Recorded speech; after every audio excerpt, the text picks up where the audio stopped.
చెప్పండి సార్, మీ ముఖ్య డిమాండ్ ఏంది? మా ముఖ్య డిమాండ్ ఏం లేదు. నా పేరు బాబు మియా. నేను సివిల్ సప్లై హమాలి కార్మికులను గత 20 సంవత్సరాల నుంచి చేస్తూ ఉన్నా. ఉమ్మడి మెదక్ జిల్లా మరియు సంగారెడ్డి జిల్లా కార్యదర్శిని ప్లస్ హమాలి కార్మికుని కూడా. మా ముఖ్యమైన డిమాండ్ ఏంటంటే మా హమాలి రేట్లు 2019 డిసెంబర్తో ముగిసినాయి. మరి జనవరి నుంచి కొత్త రేట్లు అమలు చేయాలి ప్రభుత్వం. అదేవిధంగా దాదాపు 25-30 సంవత్సరాల నుంచి వయసు పైబడి పనిచేస్తున్నటువంటి మా హమాలి కార్మికులకు ఈ ప్రభుత్వం తరఫు నుంచి కానీ ఈ కార్పొరేషన్ తరఫు నుంచి కానీ వయసు పైబడి ఒకవేళ పని మానేస్తే మరి ఇంటికి పని చేసిన రోజులు పని చేయాలి, ఇంటికి వెళ్ళిపోవాలి తప్ప మరి కార్పొరేషన్ నుంచి ఎలాంటి బెనిఫిట్స్ లేవు. అదేవిధంగా ఈ ఇంటాల కొద్దీ వీపుల మీద బరువులు మోస్తూ వెన్ను నొప్పి మరి మోకాల నొప్పులతోటి మరి అనారోగ్యం పాలై వీధిన పాలై మరి అలాగే ప్రమాదవశాత్తు చనిపోతే ఆ యొక్క కుటుంబం వీధి పాలవుతుంది తప్ప ఆ కుటుంబాన్ని ఆదుకునే భరోసా లేకుండా పోయింది. అదేవిధంగా మరి హమాలి కార్మికులు ప్రమాదవశాత్తు కాలో చెయ్యో ఇరుగుపోతే మరి వారి కుటుంబానికి మా యొక్క కుటుంబానికి ఎలాంటి మరి వైద్య సదుపాయాలు కూడా ఈ ప్రభుత్వం నుంచి ఈ కార్పొరేషన్ నుంచి లేవు. మా ముఖ్యంగా ఈ ప్రభుత్వం నుంచి మేము కోరేది ఒకటే, మా హమాలి కార్మికులకు నూతన రేట్లు జనవరి నుంచి మరి అమలు చేయాలి. అదేవిధంగా మరి ప్రమాదవశాత్తు ఏదైనా కాలో చేయో విరిగితే వైద్య సదుపాయాలు, అదేవిధంగా సంవత్సరాల తరబడి పనిచేస్తున్నటువంటి మా హమాలి కార్మిక సోదరులు ఈ కార్పొరేషన్ని నమ్ముకొని జీవితం సర్వం దీంట్లో ధారపోసినందుకు ఆ పని మానేస్తే ఆ కుటుంబం వీధి పాలు కాకుండా మరి రిటైర్మెంట్ బెనిఫిట్స్ లాగా ఆ కుటుంబానికి ఆర్థికంగా సాయం చేసి ఆదుకోవాలని చెప్పేసి మా రాష్ట్ర నాయకత్వం మా నాయకులు మరి ఎన్నిసార్లు ప్రభుత్వానికి విన్నవించినా మరి ఎలాంటి స్పందన లేదు. కాబట్టి మా యజమాని అయినటువంటి ఈ కార్పొరేషన్ దగ్గర మా నిరసన తెలియజేద్దామని చెప్పేసి అందరం ఇవాళ ఇక్కడ వచ్చినాం. మా ఇబ్బందులు చెప్పుకుంటే వర్ణాతీతం. ఆర్థికంగా మరి చితకబోతున్న హమాలి బతుకులు మరి ఇవాళ ఎలాంటి సదుపాయాలు లేకుండా జీవనం గడిపిస్తున్నాం. మరి కరోనా సమయంలో కూడా రాత్రి పలువలు అని తేడా లేకుండా మరి రెట్టింపు కోటాను కూడా మరి ప్రభుత్వం ఆదేశాల ప్రకారం కార్పొరేషన్ మరి చైర్మన్ గారి ఆదేశాల ప్రకారము మరి చౌక దుకాణాలకు చేరవేసినాం. కానీ 10 మాసాలు గడిచిపోతున్నా ఇప్పటి వరకు మరి రేట్ల మీద కానీ అదేవిధంగా మరి దసరాకు ఇచ్చేటటువంటి ఇన్సెంటివ్ బోనస్ మీద కానీ ఎలాంటి మరి ఈ నిర్ణయం తీసుకున్నందువల్ల మేము ఇవాళ ఇక్కడ వచ్చి ప్రభుత్వానికి మా యొక్క ఇబ్బందులు చెప్పుకుంటున్నాం. ఈ యొక్క సమస్యలను తగిన మా యొక్క హమాలి కార్మికుల సమస్యలు పరిష్కారం చేస్తారని చెప్పేసి ఆశాభావం వ్యక్తం చేస్తున్నాం. మరి ప్రభుత్వం నుంచి ఏమైనా స్పందన వచ్చిందా? ఇప్పటివరకు అధికారులు ఏమైనా కలిసిపోయారా?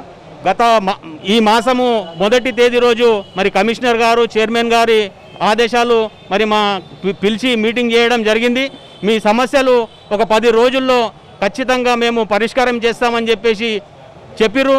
కానీ ఇవాళకి 20 రోజులు గడుస్తున్నా మరి ఎలాంటి మిశ్రమ స్పందన లేని ఏడల మేము ఇక్కడ వచ్చి ఇవాళ మేము నిరసన తెలియజేస్తున్నాం. ఎంతమంది వచ్చే అవకాశం ఉంది? రాష్ట్ర నలుమూల నుంచి కార్మికులు తరలించే అవకాశం ఉందా? మా రాష్ట్ర నలుమూలల నుంచి 172 మండల పాయింట్లలో 3200 మంది హమాలి కార్మిక సోదరులను పనిచేస్తూ ఉన్నాం.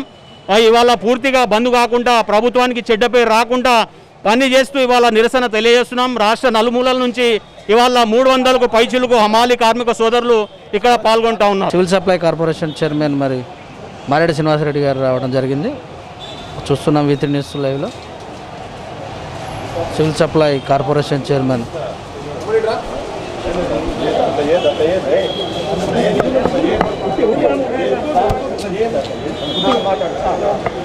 మారెడ్డి శ్రీనివాస్ గారు మరి ఇప్పుడే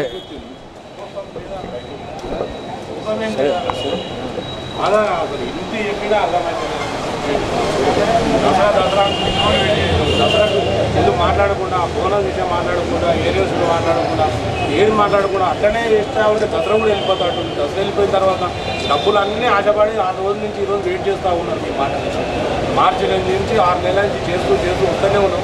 ఈ నెలలో అయిపోతాయని కలలు కన్నా మనం అయినా కానీ రాలేదు. మొన్న ఫస్ట్ తారీఖు మాట్లాడి 10 రోజులలో ఆల్రెడీ మంత్రి గారు చెప్పారు 10 రోజులలో కంప్లీట్ ఉన్నారు. చైర్మన్ గారు కమిషనర్ మంత్రి తీసుకొని మీరు 10 రోజులలో ఒకటే రోజు సెటిల్ చేస్తామని చెప్పిన దాంట్లో తర్వాత కూడా మళ్ళీ 3 సార్లు వచ్చి మళ్ళీ కలిసిన తర్వాత కూడా మన బుధవారం 4 నెలలు అయినాక కూడా మనకు రాలేదు. ఇక దాని తర్వాత ఈరోజు మనం నాకు ఒత్తిడి వేస్తే నేను ఏం చేయలేదు, వాడు జరిగింది చెప్తా ఉన్నా. మీరు నాని మీద ఒత్తిడి వేస్తే నేనేం చేయాలి? కాకుండా అందరంగానే పోయించి దండం పెట్టి అని అడుగుతున్నాను. నేను ఇలా చెప్పినానా మీకు ఇంతమంది ఒకరు నేను అనుకోలేదు. కానీ వాళ్ళ బాధలు తట్టుకోలేక ఒకరు పిలిచి ఒకరు వచ్చారు. నేను ఇంతమంది వస్తారు అనుకోలేదు. మీరు గోదాంకు ఇద్దరిని రమ్మని చెప్పిన నేను గోదాంకి ఇద్దరు రమ్మంటే మేము గోదాం 3 నెలలకు అందరికి వస్తామని వచ్చింది. మీకు వచ్చేదాకా నాకు కూడా తెలియదు ఇంతమంది వస్తారు. మీరు కూడా పనులు కూడా నడుస్తున్నాయి, లోకల్ కూడా కానీ బాధ అయితే అర్థం చేసుకున్నాను. బాధ అసలు ఏం చేయాలి, ఎక్కడ పోవాలి, ఎవరికి ఇవ్వాలి అర్థం కాని పరిస్థితి ఉంది.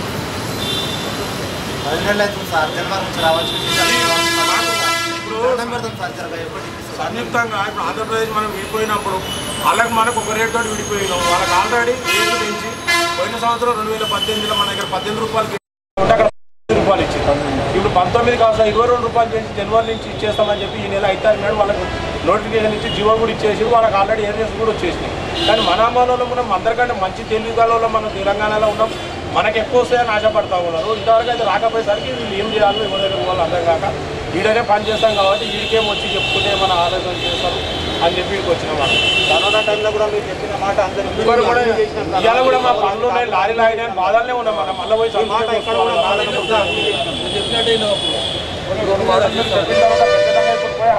మన పని మనం చేసుకుంటాం. మాట మీరు చెప్పిన తర్వాత మన పని మనం చేసుకుంటాం సార్.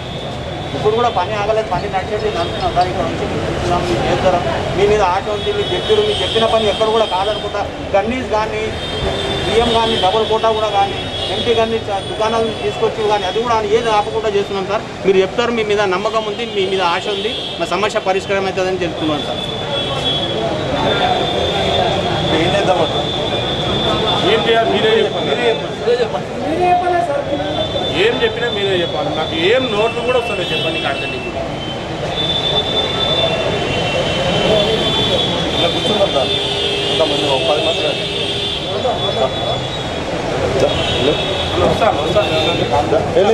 వస్తాను ఒక 10-20 మంది రాని హాల్లో కూర్చుంది. వేరే ఏమనుకోవద్దు, ముఖ్యమంత్రి గారు ఇప్పుడే civil supply Bhavan civil corporation chairman Mareddy Srinivasa Reddy గారు వచ్చి కార్మికులతో చర్చలు జరిపిస్తున్నారు. ఈ యొక్క ఎక్స్క్లూజివ్ వీతి న్యూస్లో చూస్తున్నాం. అమల్ సంఘం శ్రీనివాస్ గారు రాష్ట్ర ప్రెసిడెంటు, మరి వారి యొక్క బాధలన్నీ కూడా కార్పొరేషన్ చైర్మన్ గారికి వివరించడం జరిగింది. మరి ఒక 10 మంది వచ్చి లోపలికి వచ్చి చర్చించుకుందాం రామనేటువంటి నినాదంతో ముందుకెళ్తున్నారు. రాష్ట్రం నుంచి మరి అన్ని గోదావరి నుంచి కూడా కార్మికులు తరలి వచ్చారు.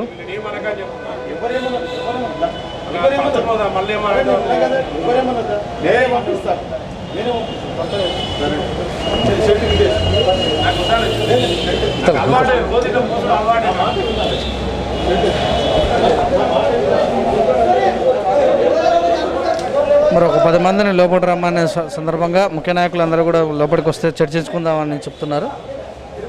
చూస్తున్నాం వీతి న్యూస్ లైవ్. మీటింగ్ హాల్లోకి కార్మికులు ఒక 10 మందిని కమిటీ హాల్లోకి రమని చెప్పిన కార్పొరేషన్ చైర్మన్ మారెడ్డి శ్రీనివాస్ గారు. కుటుంబ సభ్యుల లెక్కనే ఈ క్షణం వరకు కూడా పరిగణిస్తున్నాం.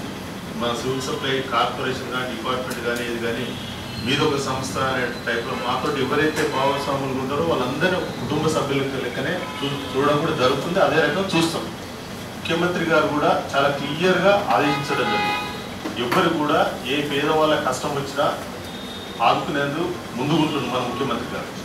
దాని దృష్ట్యా మీరు నాకు 2-3 సార్లు వచ్చినప్పుడు కూడా మీ రిప్రజెంటేషన్ కూడా పరిశీలన చేసుకుని తప్పనిసరిగా మీ సమస్యలు సమంజసంగానే ఉన్నాయి, దాని గురించి ఏమి ఇబ్బంది లేదు, సమస్యలు సాల్వ్ చేస్తామని కూడా నేను చెప్పడం జరిగింది.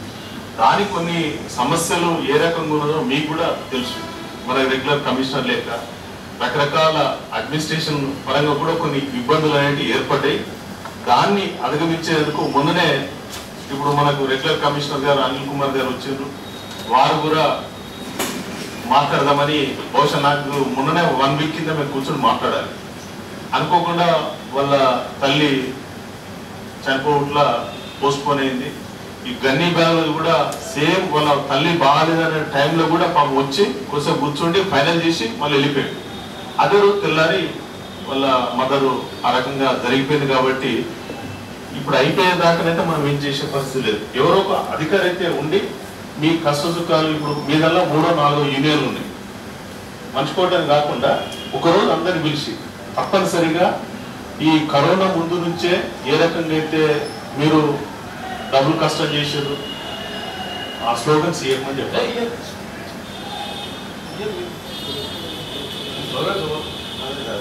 కాబట్టి అన్ని తీవ్ర మీకు సమంజసంగా మీలో తృప్తి చేసే అన్ని విధాల సమస్యలు పరిష్కరించేందుకే ప్రభుత్వం కార్పొరేషన్ సిద్ధంగా ఉన్నది. దాని గురించి ఎలాంటి కూర్చోడుకు ఇక్కడున్న పరిస్థితులకు టైం కలిసి వస్తలేదు తప్ప మిమ్మల్ని ఇయ్యొద్దు, మిమ్మల్ని హరాస్మెంట్ చేయాలి, మిమ్మల్ని అట్లే పని చేయాలనే ఆలోచన కానీ వేరే ఉద్దేశము సివిల్ సప్లై సంస్థకు 80% లేదు. కాబట్టి మీ కష్టం అనేది ఉన్నది, దీనిలో ఇమిడి ఉన్నది. కరోనా దానిలో కూడా ఎంతో అద్భుతంగా ఎప్పుడు ఏ టైంలో రీచ్ కావాలంటే ఆ టైంలో రీచ్ అయింది. మీరు సహకరిస్తూనే ఈరోజు రాష్ట్ర ప్రభుత్వం పేరు నిలబడ్డది. ఇంత క్లిష్ట పరిస్థితిలో కూడా మరి కరోనా కొన్ని జాల పోలీసులు మిమ్మల్ని ఇబ్బంది పెట్టినా దాన్ని అధిగమించి కూడా మేము పోలీస్ అధికారులతో కూడా మాట్లాడి దాన్ని ఏమి ఇబ్బంది రాకుండా కూడా కొన్ని జాల తెలిసి కూడా ఇబ్బంది జరిగినాయి. దాన్ని కూడా మీరు అధిగమించుకొని ఏదో కుంటి సాగు పెట్టి కూడా ఇప్పుడు కూడా అమలు సోదరులు దీన్ని వాయిదేయలేదు. ఇది మన బాధ్యత. మన ముఖ్యమంత్రి గారికి చెప్పింది కాబట్టి దాన్ని తక్షణంగా మనం అమలు చేయాలని ఒక కృత నిశ్చయంతో పెద్ద మనసుతోటి మీరు ప్రభుత్వానికి ముఖ్యమంత్రి గారికి సహకరించారు. కాబట్టి తప్పనిసరిగా మీ హక్కులను సాధించుకున్నట్ల మీరు తప్పనిసరిగా తీవ్ర ప్రయత్నం చేయాలి. దానిలో కూడా నేను కూడా ఒక మీ కుటుంబ సభ్యునిగానే మీకు మాటిస్తున్నా. తప్పనిసరిగా మన కమిషనర్ గారి బహుశా ఈ 2-3 రోజులు అయిపోతుండొచ్చు. అయిపోగానే మీ అన్ని యూనియన్లు పిలిపించి నేను ఈరోజు కమిషనర్ గారితో మాట్లాడితే ఈ రోజు ఉన్న కార్యక్రమం వల్ల తెలుసుకొని 1-2 డేస్ లోపల అది అయిపోగానే పిలిపించి తప్పనిసరిగా మీ సమస్యలు సానుకూలంగా స్పందించేందుకు మీరు నిర్ణయం తీసుకుంటామని కూడా తెలుపుతుంది. చాలా సంతోషం అన్న.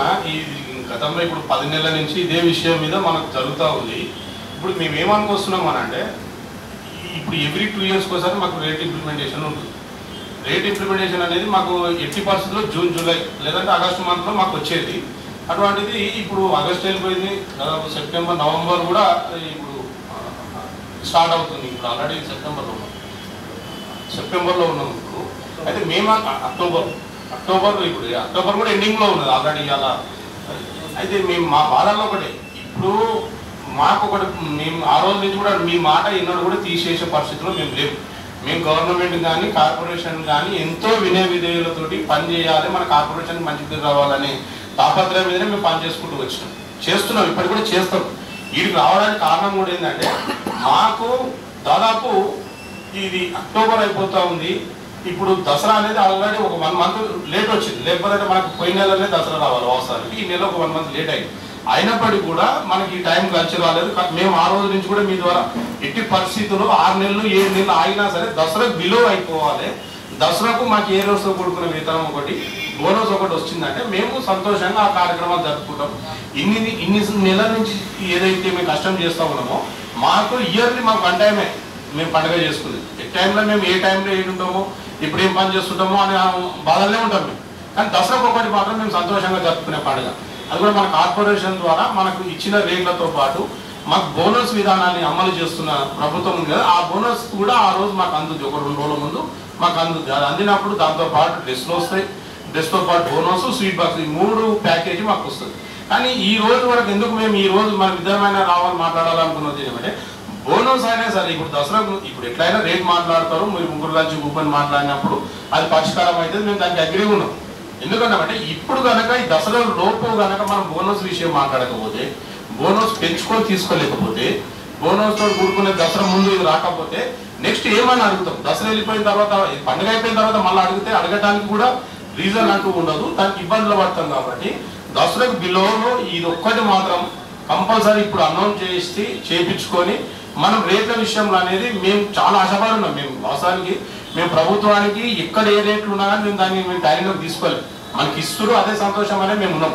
ఇప్పుడు సంయుక్తంగా మన ఆంధ్రప్రదేశ్ సంయుక్తంగా ఉన్నప్పుడు అందరం కలిసి 8 రూపాయలతో మేము విడిపోయాం. 8 రూపాయలతో లోడింగ్ అన్లోడింగ్ 8 రూపాయలు ఉన్నప్పుడు విడిపోయిన తర్వాత ప్రతిసారి మన ఆదర్శంగా తీసుకొని ఆంధ్రలో రేట్లు పెరిగినాయి. వాళ్ళని చూసుకొని మనం ఎప్పుడు పెంచలేదు. అయితే మనకు 8 నుంచి 12 రూపాయలు ఫస్ట్ ఆఫ్ అయింది 14లో, 14 నుంచి 8 నుంచి 12 అయింది, 12 పోయిన తర్వాత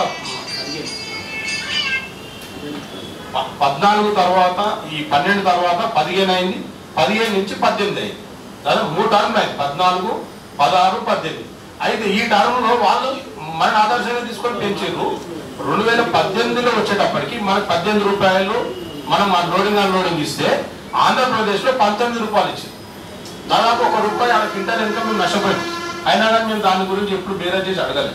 అయితే ఇప్పుడు ఏమైపోయిందంటే ఇప్పుడు కూడా 19 మనం చూసుకొని ఇప్పుడు ఈ నెలలోనే మనకు వస్తుంది. ఈ విధంగా మనం ఆ రోజు నుంచి కూడా అదే ఆలోచనలో ఉన్నాం. మనం చూసుకునే వాళ్ళు ఎప్పుడైనా వాళ్ళు పెంచేది. కానీ ఈసారి మనం వెనుకబడిపోయినాం అంటే కరోనా కావచ్చు, లేకపోతే అనివార్య కారణాలు కావచ్చు, ఏమైనా కావచ్చు. కానీ ఆ భరోసా కనుక మీరు కల్పిస్తే మేము ధైర్యంగా ముందుకెళ్తాం. ఇప్పుడు మా ఉన్నదంతా ఒకటే, 22 రూపాయలు వాళ్ళు లోడింగ్ అన్లోడింగ్ ఇచ్చారు. గతంలో 2 సంవత్సరాల నుంచి మనం ₹1 కోల్పోయి ఉన్నాము.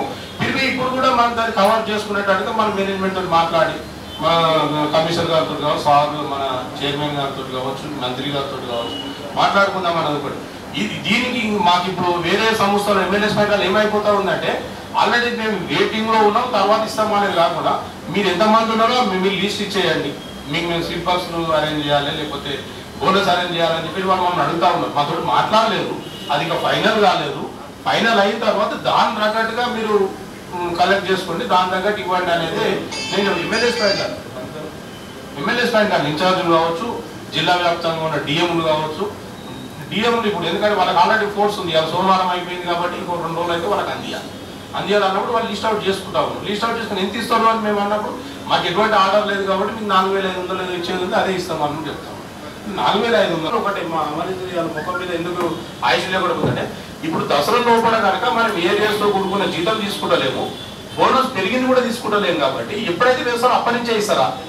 మరి మనకి ఇన్ని రోజులు చేసిన కష్టం, ఇన్ని రోజులు పడ్డ శ్రమ, మన ఆశతో ఉన్నాం కదా, మరి దాని పరిస్థితి ఏంటి అనేది మా ఆలోచన తప్ప వేరే ఉద్దేశం. దానికి క్లారిఫై చేసుకోవడానికే మీ దగ్గర దాకా ఇలాగ వచ్చినాం.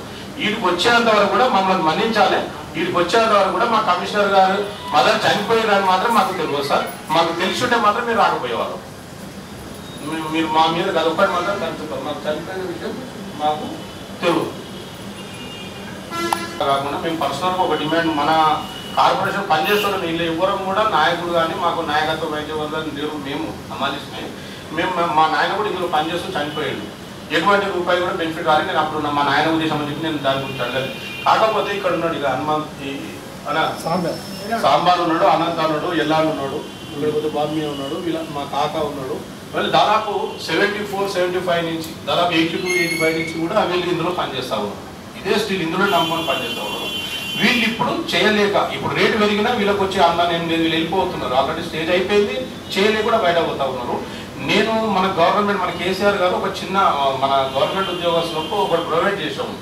ఎవరైతే రిటైర్మెంట్లు అవుతున్నారో అధికారులు కావచ్చు, ఇంకెవరు ఆ రిటైర్మెంట్ అయినప్పుడు వాళ్ళకి రావాల్సిన పింఛన్ పైసలు కావచ్చు, మన వాళ్ళకి రావాల్సినది ఎగ్జిక్యూషన్ అదేమంటారు కదా, వాళ్ళకి రావాల్సిన ఆర్ పైసలు కావచ్చు, పిఎఫ్ పైసలు కావచ్చు, రిటైర్మెంట్ కింద వచ్చే బెనిఫిట్స్ కావచ్చు, అవన్నీ ఇస్తూ వాళ్ళకు మర్యాదపూర్వకంగా అతని కాలంలోనే తీసుకొని వాళ్ళ ఇంటికాడ మర్యాదపూర్వకంగా అప్పచెప్పడం మన బాధ్యతగా కేసీఆర్ గారు అనౌన్స్ చేసి ఉన్నారు. మేము దాంట్లో ఆలోచనగానే మేమేమనుకుంటామంటే, మేము ఇన్నేళ్ళ నుంచి చేస్తున్నాం కదా, మాకు మా అమ్మాలిస్కు ఆ విధంగా మేమేమి డిమాండ్ ఏమి అంటలేదు. ఒక మానవతతో ఇన్నేళ్ల నుంచి మన కార్పొరేషన్ నమ్ముకొని పనిచేసి కాళ్ళ దగ్గర పడ్డ తర్వాత ఆయనకు ఒక గౌరవప్రదమైన ఒక విలువ, అయ్యో ఇన్నేళ్ళు చేసినాం కదా, ఇప్పుడు నన్ను నిమ్మగా ముందు అని మనతో అయిన గారికి ఒక ఇన్ఛార్జ్ గారు, డిఎం గారు, వాళ్ళు ఏ జిల్లా వాళ్ళు ఆ జిల్లాలని వాళ్ళ దగ్గర ఆల్రెడీ అన్ని ఎవిడెన్స్ వాళ్ళ దగ్గరనే ఉంటాయి. ఆయన ఎన్నేళ్ళు చేస్తూ ఉన్నాడు, ఆయన పిఎఫ్ నెంబర్ ఏంది, ఆయనకు వచ్చిన బెనిఫిట్ ఏంటి అనేది వాళ్ళు తెలుసు. అది తెలిసిన వాళ్ళకు ఎంతో కొంత అని మేమైతే ఒక 3 లక్షల రూపాయలు పర్సనల్గా ఒక ఆయనకు ఆర్థికంగా, అంటే పెన్షన్ అయితే ఎటుగా లేదు, మేము దాని పెన్షన్ కూడా పోతలేము. ఒక 3 లక్షల రూపాయలు అనేది మేము మేము దగ్గర పెట్టినాము. మీకు 3 లక్షలు ఇవ్వాలి మేము ఏం డిమాండ్ అంటలేము. అందులో మీరు ఏమి ఇచ్చినా సంతోషం, కానీ వాళ్ళకు ఒక విలువ ఇవ్వమని మేము బతలాడతాము. 30-40 ఏళ్ళ నుంచి ఒక సంస్థను పట్టుకొని పనిచేసిన తర్వాత పని చాతనా కాకుండా బస్స కిందేసిన రోజే ఇక మనకు సంస్థ కానీ సంబంధం లేకుండా పోతాము. అతనికి ₹1 కూడా ఏదో బెనిఫిట్ వచ్చిన దాఖలాలు లేవు. కాబట్టి మానవత్వంతో ఆలోచన చేసి అతనికి విలువనివ్వండి, అతను చేసిన కష్టం గుర్తింపునివ్వండి, అతని ఫ్యామిలీలో అతనికి ఒక విలువ వచ్చే విధంగా మీరు ఎంత ఇచ్చినా సంతోషమే అని నేను. అట్లీస్ట్ మనం ఏమో చనిపోతే ఇస్తాను డబ్బులు అంటారు, అది మా కాదు. అయితే వేరే ఇంకోటి కూడా ఇందులో ఉంది. అన్ని కార్పొరేషన్లు మన గవర్నమెంట్ అమలు చేస్తున్నాయి, కానీ మన కార్పొరేషన్ అమలు చేస్తలేదు. వేరే సంస్థలు అమలు చేస్తున్నాయి, కానీ మన కార్పొరేషన్ అమలు చేస్తుంది. చనిపోతూ ఉన్నారు, యాజ్ ఎ క్యాండిడేట్ అమలు చనిపోతూ ఉన్నారు. అతనికి 5 లక్షలు ఎక్స్ట్రా ఇవ్వాలని మన రాష్ట్ర వ్యాప్తంగా అందరికీ ఇస్తా ఉన్నారు, కానీ ఇందులో పనిచేసే వాళ్ళకి మాత్రం ఇస్తలేదు. ఇందులో పని చేస్తూ ఉన్నారు. మనకి ఇప్పుడు ఎక్కువ ఈయన మన సామాన గోడౌన్లో ఒక అమ్మాయి కాలు ఇరిగి, మన కాపురం ఎమ్మెల్యేస్ పాయింట్ ఒక ఆయన కాలు ఇరిగింది. ఇప్పుడు ఈయన కొడుకు సొంతంగా కాలు ఇరిగింది. సంచులు మోస్తూ సంచుల మీద వాడి కాలు ఇరిగితే కూడా అతను ట్రీట్మెంట్కు నోసుకుంటలేదు. ఆ ట్రీట్మెంట్ అనేది ఇంపార్టెంట్. అతను చేస్తే ఆయన భార్య పిల్లలు బతుకునే కష్టం ఉంది. అటువంటి కాలు ఇరిగిన తర్వాత దాన్ని బాగా చేయించుకోవాలంటే కొన్ని పైసలతో కూడుకున్న వ్యవహారం అయితే ఆ పైసలు ఆయన పెట్టుకోలేని పరిస్థితి. పెట్టుకున్నా కానీ ఆయన పని చేయలేని దీని స్థితిలోకి వెళ్ళిపోతాం. కాలు ఇరిగిన తర్వాత అమలు కాళ్ళే ఆయుధం ఆయన. ఆ కాలు ఇరిగిన తర్వాత ఎందుకు పని చేయడం? అటువంటి అతనికి కూడా ఇట్లా రిటైర్మెంట్ ఇచ్చే అంతనే కాలు ఇరిగిన కూడా ఇస్తే ఈ రెండింటికి ఒకటే బ్యాలెన్స్ చేస్తే బాగుంటుంది అనేది మా ఆలోచన. ఇంతకంటే మాకు వేరే కొంచెం కోరికలు లేవు. ఇవే 3 మాకు గవర్నమెంట్ పరంగా కార్పొరేషన్ ద్వారా మాకు ఇచ్చాల్సిన రేట్లు, ఆ రేట్లు ఇప్పుడు మీరు ఫైనల్ చేస్తే చాలా సంతోషం. ఇందులో దీన్ని మేమేమి ఎక్కువ అడుగుతారు. మేము 30 అడిగినాం అంటున్నాం. మేము 30 ఇవ్వమని అంటది గవర్నమెంట్. అప్పుడు ఆంధ్రలో గవర్నమెంట్ 22 రూపాయలు అయితే అనౌన్స్ చేస్తున్నారు. దాని మీద 1 రూపాయి పెంచి అమలు చేసినా మేము సంతోషపడతాం. మాకు పెద్ద ఆశ కానీ ఆలోచన కానీ లేదు. కానీ కష్టానికి తగ్గ ఫలితం అనేది కావాలనేది ఒకటి. ఈ బోనస్ అనేది ఆల్రెడీ 5,500 రూపాయలు ఇప్పుడు ఇచ్చేది. బోనస్ స్వీట్ బాక్స్ ఒక 1,000 రూపాయలు ఇస్తా ఉన్నారు. ఒక 700 రూపాయలు అంటే 5,200 రూపాయలు ఇస్తా ఉన్నాం. మేమేమంటాం అంటే కేజీ స్వీట్ బాక్స్ తో కూడుకొని ప్యాకేజీ, అందులోనే టీచింగ్ చార్జ్, అందులోనే స్వీట్ బాక్స్, అందులోనే బోనస్ కలిపి ఒక పర్సన్ కింద అనౌన్స్ చేయాలి. అది తీసుకుంటాం. ఇంకో దగ్గర మేము ఇది చెప్పాల్సింది కాదు, మేము చెప్పొద్దు కూడా. కాకపోతే స్వీట్ బాక్స్ కాడ కూడా మాకు 700 స్వీట్ బాక్స్ అంటే 700 వర్త్ గల స్వీట్ బాక్స్ మేము ఇస్తామని అంటారు. కొంతమంది డబ్బులు ఇస్తాము. మేమేమంటే డబ్బులే ఇవ్వమని మేము అంటాం. డబ్బులు ఇస్తే మాకు వీలైనంత మోతాదులు దానికి ఇంత 1 కిలో అయితే ఇంకో కిలో కలుపుకొని కొనుక్కుంటాం. 200 లేదంటే కిలోనే